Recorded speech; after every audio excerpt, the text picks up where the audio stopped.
नमस्कार, times of Swaraj के खास कार्यक्रम एग्जिट पोल में आप सबों का स्वागत है और मैं हूं संतोष सिंह। दो फेज आपने देख लिया है और बात अब हम तीसरी फेज की कर रहे हैं। देखिए, तीसरा फेज में जो नीतीश कुमार का जो सोशल इंजीनियरिंग है, उस इंजीनियरिंग का प्रभाव दिखा। वहाँ इस तरीके से वोट का बंटवारा नहीं हो सका। वहीं महागठबंधन के उम्मीदवार जो हैं आपस में लड़ते हुए दिखे। तो जिस तीसरे चरण की हम बात कर रहे हैं, उस तीसरे चरण में अररिया, जहां प्रधानमंत्री खुद मोदी आए थे, अररिया की सीट पर झंझारपुर जो सोशल इंजीनियरिंग के लिए अति पिछड़ा का गढ़ माना जाता है। हालांकि उम्मीदवारों के खिलाफ बहुत ही इनकम्बेंसी था, बहुत लोगों को गुस्सा था, लेकिन चुनाव आते आते चीज़ें बदलती चली गई और अंततः झंझारपुर में जो परंपरागत चीज़ें नहीं है और फिर एक गुलाब यादव भी खड़े हो गए।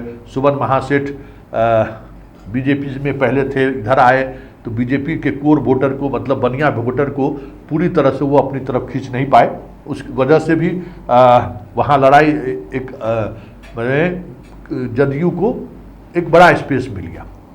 उसके अलावा मधेपुरा, जहाँ बहुत ही क्लोज फाइट था, लेकिन जदयू ने के उम्मीदवार ने गुस्सा होने के बावजूद भी लोगों ने उनके साथ अपनी जो कमिटमेंट है अति पिछड़ों का वो दिखा है। और सुपौल तो नीतीश कुमार का कह सकते हैं कि वो जगह है जहां से उन्होंने अति पिछड़ा का प्रयोग करना शुरू किया। वो तो भाई यादव लैंड था ना। वे सब जिस हम कंस्टिट्यूंसी की बात कर रहे हैं, सुपौल हो, अररिया हो, झंझारपुर हो, आप उससे आगे बढ़िए तो फिर खगड़िया हो, ये जो पांचों कंस्टिट्यूंसीज है, ये तो किसी जमाने में यादव लैंड माना जाता था। झंझारपुर में कोई अति पिछड़ा को स्थान देता था, सुपौल में कोई देता था क्या? सब जगह यादव यादव यादव।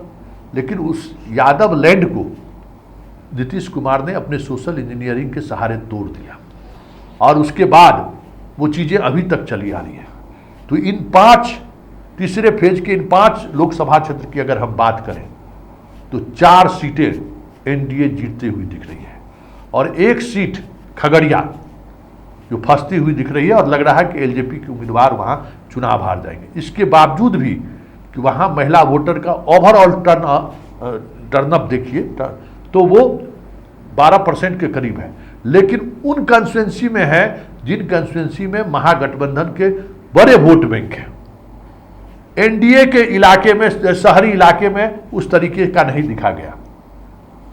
जहां कुर्मी पटेल विधायक है, उस इलाके में महिलाओं का उस तरीके से नहीं दिखा गया। जिन इलाकों में सहनी, जिन इलाकों में यादव, जिन इलाकों में मुसलमान, जिन इलाकों में अन्य जो पिछड़ी जाति जो महागठबंधन से कुशवाहा, कुर्मी सब तो खिलाफ में वहाँ गया है। वहाँ तो पूरी तौर पर नारा ही दे दिया था वहाँ लोगों ने कि उसने पीठ में छुरा मारा है, हम उसके सामने कलेजे पर छुरा मारेंगे। तो 1 सीट खगड़िया हारते हुए दिख रहा है। बाकी सीटों पर अगर हम बात करें तो अररिया में 10.35% ज़्यादा महिला वोट किया, जो अररिया को जीत में जो है सो कह सकते कि बड़ा योगदान होगा, क्योंकि बहुत क्लोज फाइट है। पहली बार यादव और मुसलमान एकजुट होकर वोट किया है। उतना यादव को तोड़ने में प्रदीप सिंह कामयाब नहीं हुए हैं, लेकिन बहुत ज़्यादा इनकम्बेंसी भी इनके खिलाफ था। लेकिन ये जो महिला वोटर का जो कह सकते हैं कि जो झुकाव हुआ है 10.35% का, उससे अररिया में कहीं ना कहीं प्रदीप सिंह जीतते हुए दिख रहे हैं।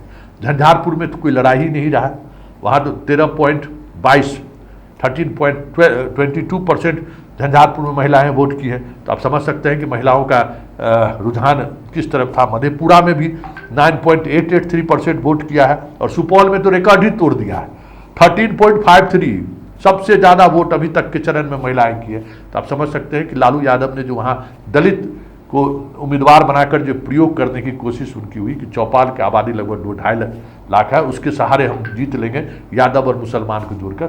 हमें लगता है कि वो गणित सिर्फ कागज में भले दिखने में उनको मजबूत लग रहा हो, जमीन पर वो चीज़ें नहीं दिखी। फिर कुशवाहा उम्मीदवार भी वहाँ खड़े हो गए थे जो एलाइड है, लेकिन वो ज़्यादा प्रभावित करते हुए नहीं दिखे। अति पिछड़ा का इतना ज़बरदस्त गोलबंदी वहाँ पर देखने को मिली है। ऐसे में माना जा रहा है कि जदयू उम्मीदवार की जीत तय मानी जाए। मतलब तीसरे चरण में एनडीए का जो है परफॉर्मेंस बेहतर हुआ है और 4-1 कह सकते हैं कि रिजल्ट रहेगा, ऐसा हमारे एग्जिट पोल में सामने आया।